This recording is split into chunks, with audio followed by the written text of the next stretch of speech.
काय ग बाई, एवढी थंडी पडल्या बाहेर. ह्यांना किती वेळा सांगितलंय बाहेर जाऊ नका, थंडीत सगळं काळजी घेत जावा. जरा सुद्धा ऐकत. हे घ्या, गुरपडून घ्या सगळं पायात त्याला. काय ग बाई, ढीगभर ताप भरलाय. बघितलाच काय ज्या एवढं पप्पा स्वेटर घालत्यात, सगळं काळजी घेतात, तरी सुद्धा तापाने फणफणायला लागल्यात. म्हणून सांगत असत्यात थंडीत जरा घालत जा टोपी कानाला.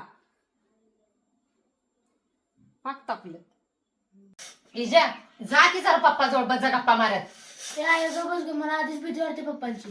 होय, राक्षस नाहीत का त्यांनी? थरथर थरथर कापायला लागलायच लगेच त्यांना बघून. जा बस जा.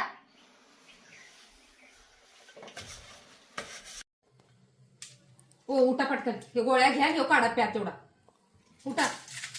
बाई बाप पहिल्यांदा असं खाटाला खेळलाय माहितीये. आजपर्यंत मी त्याला असं कवाच बघितलं नाही. एका जागेला म्हणून बसत नाही, नुसतं राब राब राब राबायचं. लय केले त्याने तुमच्यासाठी, लय केले. म्हातारपणी ते कधी मला नाही सांभाळ तर चालेल, पण त्याला कधी अंतर देऊ नको इजा. माणूस कधी बोलून दाखवणार नाही स्वतःच्या तोंडाने. लई वेगळा माणूस आहे तो, तुम्ही नाही ओळखणार त्याला. जेवलीस का? जेवले. मला माहिती तू जेवली नाहीस. असू दे हो, तुम्ही माझी काळजी करू नका, तुम्ही आराम करा आता. जरा चौकात जाऊन येतो, काम आडले ती जरा. कुठं सुद्धा जायचं नाही तुम्हाला सांगायला. गप आराम करा. 2 दिवस म्हणून जरा घरात शांत बसत नाही तुम्ही. आराम करा, नाही जायचं कुठं सुद्धा. अगं आय, त्यांनी चेष्टा करायला लागल्यात. ह्याला तर आजारपणात बी चेष्टा सुचत्यावर.